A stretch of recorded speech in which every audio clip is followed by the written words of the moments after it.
കർത്താവിൻ്റെ നാമം മഹത്വപ്പെടട്ടെ. ഫെയ്ത്ത് വോയിസിലേക്ക് എല്ലാവരെയും ഞങ്ങൾ സ്വാഗതം ചെയ്യുന്നു. റോമാക്കാർക്ക് എഴുതിയ ലേഖനം 4-ാം അധ്യായം 3-ാം തിരുവചനം ഇങ്ങനെ വ്യക്തമാക്കുന്നു. വിശുദ്ധ ലിഖിതം പറയുന്നത് എന്താണ്? അബ്രഹാം ദൈവത്തിൽ വിശ്വസിച്ചു, അത് അവന് നീതിയായി പരിഗണിക്കപ്പെട്ടു. ക്രിസ്തുവിൽ ഏറ്റവും പ്രിയപ്പെട്ടവരെ, വിശ്വാസതലത്തിൽ ദൈവം തന്റെ മക്കൾക്ക് വേണ്ടി അത്ഭുതങ്ങൾ പ്രവർത്തിക്കും. നമ്മുടെ ജീവിതത്തിൽ പ്രതീക്ഷയ്ക്ക് സാധ്യതയില്ലാത്ത അനേകം കാര്യങ്ങൾ ഉണ്ടാകാം. എന്നാൽ പ്രതീക്ഷയ്ക്ക് ഇനി സാധ്യമല്ല എന്ന് കാണുന്നിടത്ത് നാം പ്രതീക്ഷയോടെ വിശ്വസിച്ച് പ്രാർത്ഥിക്കണം. വിശ്വാസം ദുർബലമാകാതെ പ്രതീക്ഷിച്ച് കാത്തിരിക്കുന്നവർക്ക് വേണ്ടി ദൈവം പ്രവർത്തിക്കും. 100 വയസ്സായ അബ്രഹാം സാറായിയുടെ ഉദരം വന്ധ്യമാണെന്നറിഞ്ഞിട്ടും പ്രതീക്ഷയ്ക്ക് സാധ്യത ഇല്ലാത്തിടത്ത് തന്റെ വിശ്വാസം ദുർബലമാകാതെ കർത്താവായ ദൈവം പറഞ്ഞത് വിശ്വസിച്ചു. അബ്രഹാം വിശ്വസിച്ചത് അബ്രഹാമിന് അനുഗ്രഹമായി മാറി. ലാസറിന്റെ കുഴിമാടത്തിനരികിൽ പ്രതീക്ഷ നശിച്ച ലാസറിന്റെ സഹോദരിമാരെ കണ്ട് യേശു വിളിച്ചു പറഞ്ഞു, നീ വിശ്വസിച്ചാൽ ദൈവമഹത്വം കാണും. അതായത് മരിച്ച ലാസർ ഉയർത്തെഴുന്നേൽക്കും. സ്നേഹമുള്ളവരെ, നമ്മുടെ ജീവിതത്തിൽ ചെറുതും വലുതുമായ എല്ലാ പ്രാർത്ഥനാ ആവശ്യങ്ങളെയും കർത്താവായ യേശുക്രിസ്തുവിന്റെ നാമത്തിൽ വിശ്വസിച്ച് സമർപ്പിച്ചാൽ നമ്മുടെ പ്രാർത്ഥനകളിൽ ദൈവമഹത്വം നമുക്ക് കാണുവാൻ സാധിക്കും. പ്രാർത്ഥനകൾക്ക് മറുപടി വൈകുകയില്ല. നമ്മുടെ കർത്താവായ യേശുവിന്റെ തിരുസന്നിധിയിൽ നമ്മുടെ സകല പ്രാർത്ഥനകൾക്കും ഉത്തരമുണ്ട്. അവിടുത്തെ സന്നിധിയിൽ യാചിക്കുന്ന ഒരുവനെയും അവിടുന്ന് വെറും കൈയോടെ പറഞ്ഞയക്കുകയില്ല. പ്രാർത്ഥനയിൽ നാം മുട്ടിയാൽ അവിടുന്ന് വാതിലുകൾ നമുക്കായി തുറക്കും. നാം ചോദിച്ചാൽ അവിടുന്ന് നമ്മെ അനുഗ്രഹിക്കും.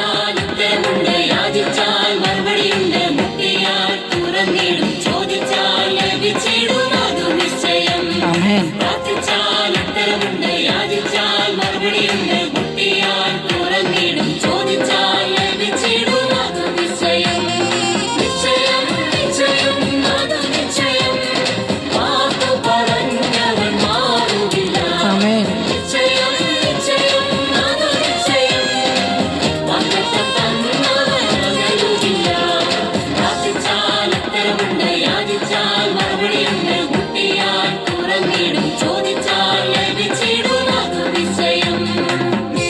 ഇന്ന് നമ്മുടെ കർത്താവായ യേശുവിനെ നാം ആരാധിച്ചാൽ നമ്മുടെ ജീവിതത്തിൽ നമുക്ക് വിടുതൽ ലഭിക്കും.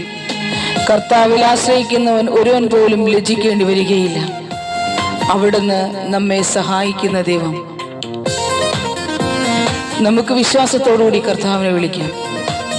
നമുക്ക് പ്രാർത്ഥിക്കാം.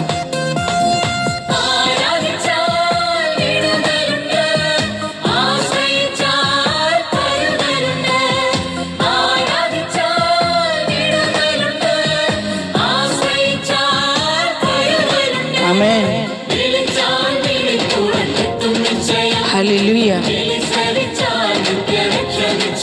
ആമേൻ, ആമേൻ.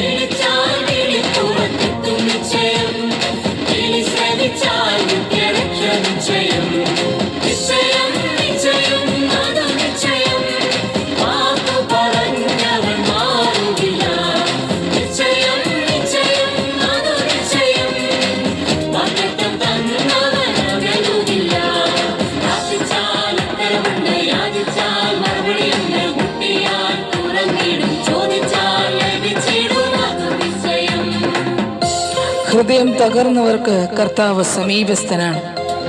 അനുതാപത്തോടെ അവിടുത്തെ സന്നിധിയിൽ നാം കടന്നു ചെല്ലുമ്പോൾ നമുക്ക് പാപമോചനമുണ്ട്. കർത്താവിന്റെ സന്നിധിയിൽ നാം വിശ്വസിച്ച് പ്രാർത്ഥിച്ചാൽ ദൈവിക മഹത്വം നമുക്ക് ദർശിക്കുവാൻ സാധിക്കും.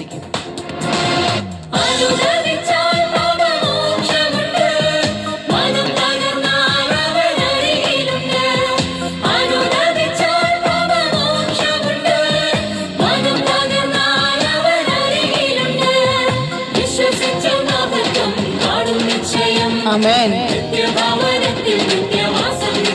ഹല്ലേലൂയ.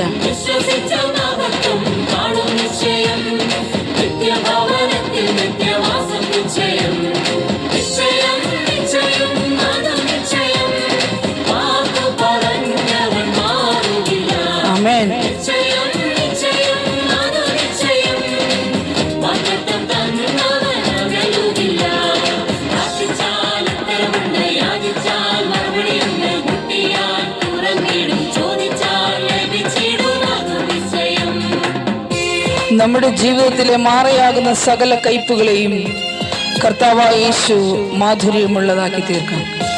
നമ്മുടെ ശത്രുവിന്മേൽ അവിടുന്ന് നമുക്ക് ജയം നൽകും. അവിടുന്ന് സമൃദ്ധിയായി നമ്മെ അനുഗ്രഹിക്കും. നമുക്ക് പ്രാർത്ഥിക്കാം.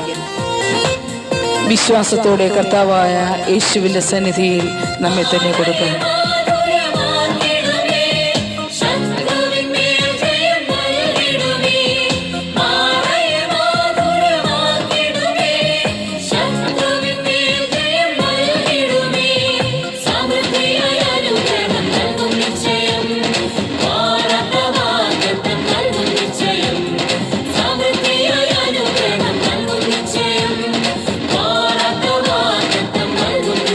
ആമേൻ.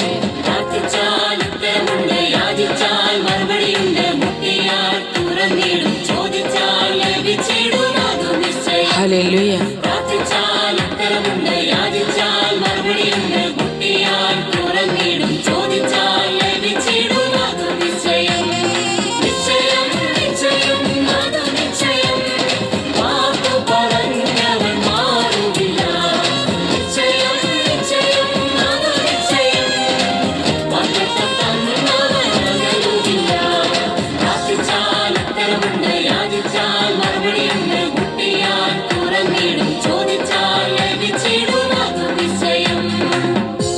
ഇന്ന് നമ്മുടെ പ്രാർത്ഥനകളിൽ കർത്താവിൻ്റെ അത്ഭുതം കടന്നു വരട്ടെ എന്നും അതുവഴി നാം അനുഗ്രഹം പ്രാപിക്കുന്നവരാകട്ടെ എന്നും കർത്താവായ യേശുക്രിസ്തുവിൻ്റെ നാമത്തിൽ ഞങ്ങൾ പ്രാർത്ഥിക്കുന്നു.